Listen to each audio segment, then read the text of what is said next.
दोन मनांची एक पाऊल सात पावलात सामावलेले.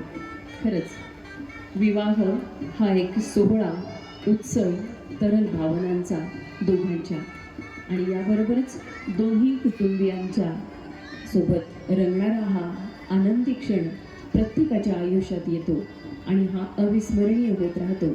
कारण यासाठी आपल्यासोबत असतात आपले सगळे प्रियजन, आप्तस्वकीय, मित्रमंडळी यांच्या शुभेच्छांनी असा मंगलमय क्षण या दोघांच्या आयुष्यात आलेला आहे. चिरंजीव सौभाग्यवती कांक्षणी दिव्या आता इथून पुढे सौ दिव्या प्रसाद शिंदे होणार आहे आणि आजपर्यंत चिरंजीव प्रसाद असणारा प्रसाद आता श्री प्रसाद होणार आहे.